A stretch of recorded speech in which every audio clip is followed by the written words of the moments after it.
Monsieur le Premier ministre, vous avez dit une chose très importante. Et il a encore ajouté par ailleurs que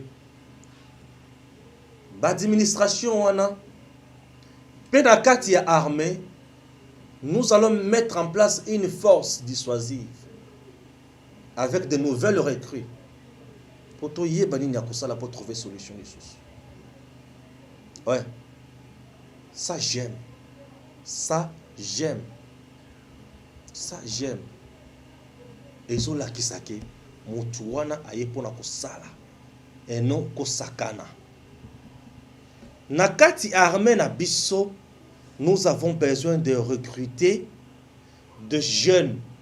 Les Cambodgiens sina loba yango na bémission nanga. Merci monsieur le Premier ministre Sama Lukonde.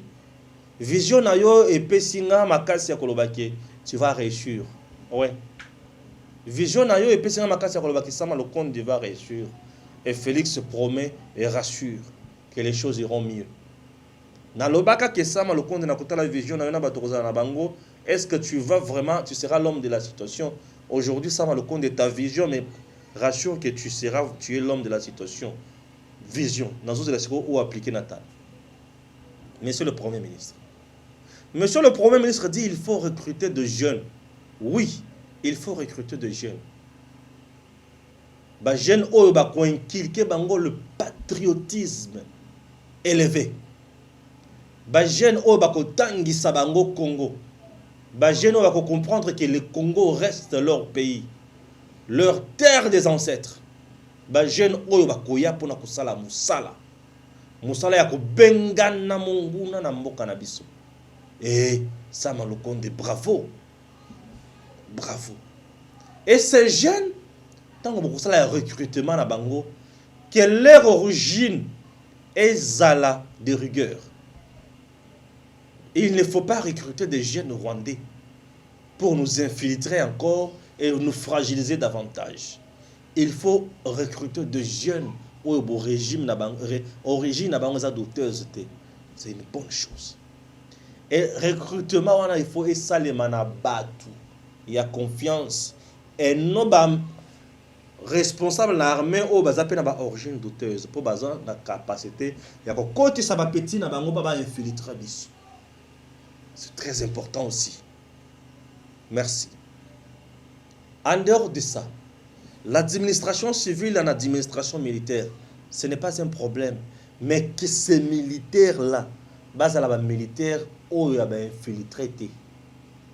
Base à la responsable oyo bakoya ko sala musala ndenge longo ba. Pour ceux qui ba cause la ba militaire oyo ba infiltré, oyo ba te kaka plan na biso pa ya monguna to kota na pasi koleka. Les gens qui veulent que le président Félix Alungwa na Kinshasa kenya na Beni avant dans l'Est pour l'instant, président Rana Lingi Angote, kokende na Est ko vanda te, trouver solution. Papa ayaka bongote. Papa avant que ne sika esengeli ayaba ya solution yazo pesa batouane. Nous n'avons pas besoin de comme un président martyr. Tous en a posa, tous en a président vainqueur. Félix Tshisekedi, le président vainqueur. Vous avez déjà éliminé Batouebele sur le plan politique. Bakondimate ou éliminé Bangol sur le plan militaire. Et le risque de vous piéger, chose qui ne sera pas bonne. D'où ou sur ce, je vous propose, Monsieur le Président, recrutement à des jeunes compétents, base à la former pour la circonstance. Base à la vrai commando. Ba commando ba kende ko pesa kimia mu pepe ya bandeko.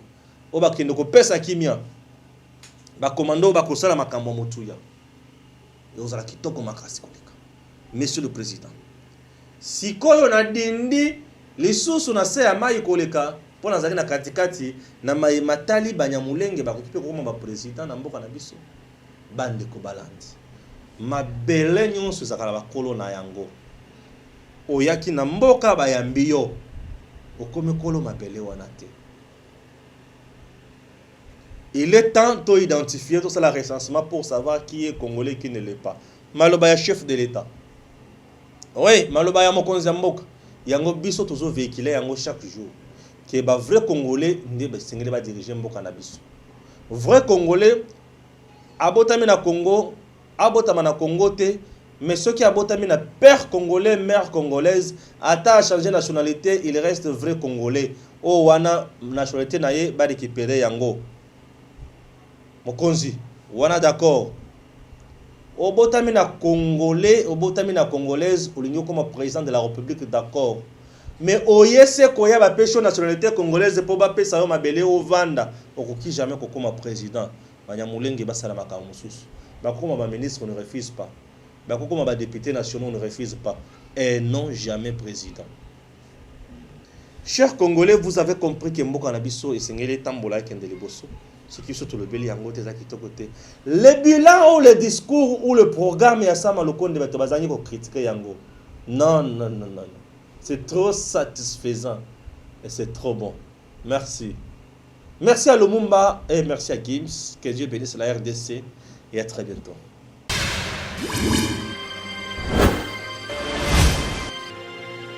Abonnez-vous sur Eden TV officiel.